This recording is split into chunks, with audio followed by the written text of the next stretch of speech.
जय माता दी दोस्तों। हिंदू धर्म में आमल की एकादशी के व्रत का विशेष महत्व है। आमल की एकादशी का व्रत फाल्गुन माह के शुक्ल पक्ष की एकादशी तिथि को रखा जाता है। यह एकादशी का व्रत अत्यंत श्रेष्ठ व्रत होता है। इस व्रत में आंवले के वृक्ष की पूजा का विधान है। साथ ही एकादशी के दिन भगवान विष्णु जी का पूजन भी विशेष रूप से किया जाता है। इसीलिए इस दिन खास तौर से विष्णु जी की पूजा में आंवला को शामिल किया जाता है। इस दिन जो व्यक्ति आंवला खाता है उसे पुण्य फल की प्राप्ति होती है। आंवले के पेड़ में देवताओं का वास होता है।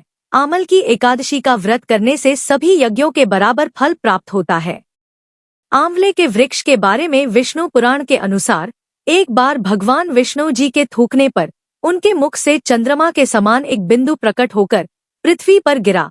इस बिंदु से आमलक यानी आंवले के वृक्ष की उत्पत्ति हुई। यही कारण है कि विष्णु जी की पूजा में इस फल का प्रयोग किया जाता है। यह फल भगवान विष्णु जी को अत्यधिक प्रिय है। दोस्तों, आमल की एकादशी के व्रत का पुण्य 1000 गोदान के फल के बराबर होता है। चलिए जानते हैं कि साल 2026 में आमल की एकादशी का व्रत कब रखा जाएगा और एकादशी व्रत का पारण कब किया जाएगा। तो आपको बता दें, फाल्गुन माह के शुक्ल पक्ष की एकादशी तिथि की शुरुआत 27 फरवरी 2026 को पूर्वाह्न 12:33 पर होगी और एकादशी तिथि की समाप्ति 27 फरवरी 2026 की रात 10:32 पर हो जाएगी।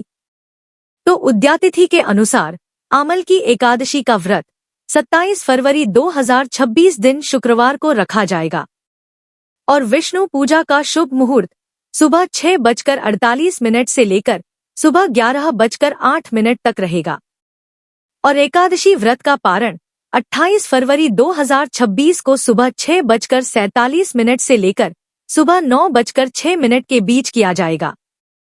पारण के दिन द्वादशी समाप्त होने का समय 28 फरवरी 2026 की रात 8:43 पर होगा और इस दिन राहु काल का समय सुबह 11:08 से लेकर दोपहर 12:34 तक रहेगा। चलिए अब जानते हैं आमल की एकादशी की पूजा विधि के बारे में। इस दिन सुबह जल्दी उठकर स्नान आदि करके भगवान विष्णु जी की मूर्ति या फोटो के सामने बैठकर हाथ में तिल, फूल, दक्षिणा और जल लेकर व्रत का संकल्प करें। तत्पश्चात भगवान विष्णु जी की विधिवत पूजा करें और इसके बाद आंवले के वृक्ष की पूजा करें। सबसे पहले वृक्ष के चारों ओर की भूमि को साफ सुथरा करें और उसे गाय के गोबर से या गंगाजल छिड़क कर पवित्र कर लें। इसके बाद पेड़ की जड़ में एक वेदी बनाकर उस पर एक कलश की स्थापना करें। कलश में सुगंधी और पंचरत्न रखें।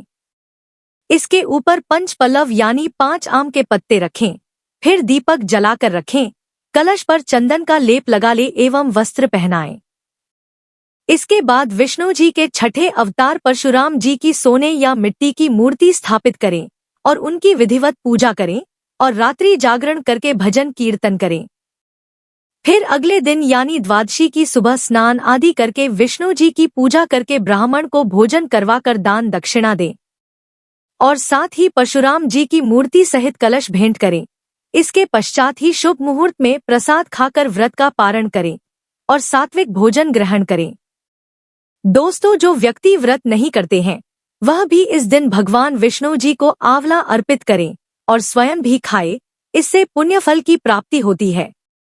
तो दोस्तों, यह जानकारी आपको अच्छी लगी तो कमेंट में जय माता दी जरूर लिखें और अगर आपका कोई सवाल हो तो उसे कमेंट बॉक्स में अवश्य पूछ ले और इस वीडियो को लाइक करें, शेयर करें और साथ ही साथ चैनल को सब्सक्राइब करें। धन्यवाद।